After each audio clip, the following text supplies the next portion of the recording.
selamat belajar semuanya. Kembangkan diri, raih prestasi. Bertemu lagi bersama saya Yanti, masih dalam pembelajaran bahasa Indonesia. Kali ini kita akan melanjutkan materi mengenai teks biografi. Bagaimana, sudah siap untuk belajar? Silakan teman-teman persiapkan alat tulisnya terlebih dahulu.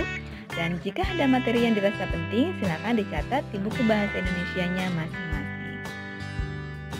Teman-teman, untuk kompetensi dasar yang akan kita pelajari pada pagi ini atau pada pertemuan hari ini yaitu pertama, mendata pokok-pokok informasi dalam teks biografi. Kedua, menentukan pola penyajian karakter unggul dalam teks biografi. Yang ketiga, mengidentifikasi kaidah bahasa teks biografi. Jadi, diharapkan setelah kita mempelajari materi ini, yang pertama, teman-teman mampu mendata pokok informasi. Yang kedua, mampu menentukan pola penyajian karakter unggul. Dan yang ketiga, mampu menentukan kaidah kebahasaan dalam teks biografi. Bagaimana? Sudah siap untuk belajar? Pertama, yang akan kita pelajari yaitu mendata pokok-pokok informasi dalam teks biografi. Untuk mengetahui pokok informasi dalam teks biografi, pembaca dituntut benar-benar memahami isi serta maksud dari teks tersebut. Berikut sudah disajikan contoh dari cara mencari pokok informasi dari teks biografi. Nah, di sini ada kutipan teks biografi yang berjudul B.J. Habibie. Pokok informasi dari teks yang pertama atau dari paragraf pertama yaitu B.J. Habibie adalah Presiden ketiga Republik Indonesia yang lahir di Parepare, Sulawesi Selatan pada tanggal 25 Juni tahun 1936. Sementara untuk paragraf yang kedua, Habibie menjadi yatim sejak bapaknya yang meninggal dunia pada tanggal 3 September tahun 1950 karena terkena serangan jantung. Setelah ayahnya meninggal, ibunya menjual rumah dan kendaraannya, kemudian pindah ke Bandung bersama anak-anaknya. Ibunya membanting tulang membiayai kehidupan anak-anaknya. Nah, pokok informasi dari paragraf kedua ini, setelah ayahnya meninggal dunia, ibunya berperan sebagai tulang punggung keluarga. Pada kutipan berikutnya, di sini ada contoh pokok informasi dari kutipan B.J. Habibie. Ini adalah kelanjutan dari teks yang sebelumnya. Silahkan teman-teman baca dan pahami maksud dari teks tersebut serta pokok informasi yang terkandung dalam teks tersebut. Bahasan yang kedua yaitu menentukan pola penyajian karakter unggul tokoh biografi. Nah, kita akan mempelajari cara penyajian atau pola yang digunakan dalam menentukan karakter unggul tokoh biografi. Untuk pola penyajian ini dibagi menjadi 3 jenis, akan kita pelajari satu persatu. Pertama, penyampaian karakter unggul tokoh secara langsung. Bisa teman-teman baca teksnya, B.J. Habibie adalah salah satu tokoh panutan dan menjadi kebanggaan bagi banyak orang di Indonesia. Nah, di sini sudah saya garis bawahi ada tokoh panutan. Berarti karakter unggul ini sudah digambarkan secara langsung atau sudah ditulis di dalam teks tersebut.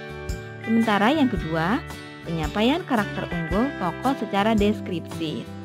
Ketika musim libur tiba, ia menggunakan waktunya untuk mengikuti ujian dan bekerja. Sehabis masa libur, ia kembali fokus belajar. Gaya hidupnya ini sangat berbeda dibandingkan dengan teman-temannya yang memilih menggunakan waktu libur musim panas untuk bekerja, mencari pengalaman tanpa mengikuti ujian. Oke, dari teks ini sudah dideskripsikan bahwa Habibie adalah tokoh yang pekerja keras. Dari mana kita tahu bahwa Habibie adalah tokoh pekerja keras? Dari dia memanfaatkan waktu musim liburnya untuk bekerja serta mengikuti ujian. Berbeda dengan temannya yang lain yang hanya untuk bekerja saja. Oke. Ketiga, penyampaian karakter unggul tokoh dengan menuliskan dialog tokoh tersebut. Di sini ada kutipan teksnya diawali dengan tanda petik 2, yaitu merupakan kutipan langsung. Saya ingin jadi ilmuwan. Sebenarnya ilmu itu untuk mempermudah hidup. Ilmu pengetahuan dan teknologi itu membuat hidup manusia menjadi nyaman. Saya berharap kalau saya menjadi ilmuwan, saya dapat membuat hidup manusia menjadi lebih nyaman, kata Jerjosa. Oke, dari kutipan ini bisa kita tahu bahwa Jerjosa adalah sosok yang mempunyai jiwa kemanusiaan yang besar. Hal ini terungkap dari keinginannya untuk menjadi seorang ilmuwan agar dapat membuat manusia menjadi nyaman. Sementara, cara tidak langsung lainnya bisa kita lakukan dengan cara penulis menghadirkan tokoh lain. Tokoh lain di sini menceritakan atau memberikan pernyataan tentang karakter unggul tokoh. Nah, di sini ada contoh kutipannya. Semua anak mama di sini tidak manja dengan uang, sebab kami tidak punya uang. Tutur Mama Nea. Nah, berarti kita tahu bahwa Jetiosa anaknya tidak tergantung kepada orang tua, atau di sini anaknya tidak manja. Nah, bisa jadi dan karakter tokoh yang lainnya. Oke, itu saja penjelasan mengenai identifikasi atau cara penyajian karakter unggul dari tokoh biografi. Kita lanjutkan mengidentifikasi kaidah bahasa teks biografi. Sebenarnya kaidah bahasa dari teks biografi itu ada apa saja ya? Oke, mari kita pelajari satu persatu. Kaidah kebahasaan yang pertama adalah penggunaan kata ganti orang ketiga tunggal. Di sini ada ia, dia, beliau, dan penyebutan nama tokoh atau panggilan tokoh. Contohnya, di sini ada Jetiosa, ia, Jenius, dia, dan biasa dipanggil dengan Oge. Sementara yang kedua adalah kata kerja tindakan untuk menjelaskan peristiwa-peristiwa atau perbuatan fisik yang dilakukan oleh tokoh. Contohnya dari verba tindakan yaitu belajar, membaca, berjalan, melempar, tidur, dan sebagainya. Terus yang ketiga, kata deskriptif untuk memberikan informasi secara rinci tentang sifat-sifat tokoh. Nah, di sini untuk kata deskriptifnya ada jenius, rajin, bulat. Jadi di sini kata yang mendeskripsikan tokoh tersebut. Oke. Kaidah kebahasaan yang keempat banyak menggunakan kata kerja pasif untuk menjelaskan peristiwa yang dialami tokoh sebagai subjek yang diceritakan. Kata kerja pasif biasanya berimbuhan di ter. Contohnya ada diberi, ditugaskan, dipilih, terpukul, dan sebagainya. Yang kelima, banyak menggunakan kata sambung, kata depan, ataupun nomina yang berkenaan dengan urutan waktu.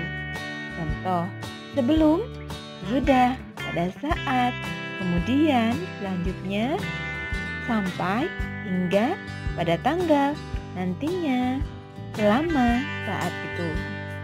Yang keenam, banyak menggunakan kata kerja mental dalam rangka menggambarkan peran tokoh. Contoh, memahami, mengetahui, menginspirasi, dan mencintai. Untuk kata kerja mental biasanya hanya dapat dirasakan oleh seorang tokoh tersebut tapi tidak terlihat. Sekian penjelasan hari ini. Jika ada yang kurang dipahami, boleh ditanyakan kepada saya atau kepada guru bahasa Indonesianya masing-masing. Jangan lupa tetap semangat belajar, kembangkan diri, raih prestasi.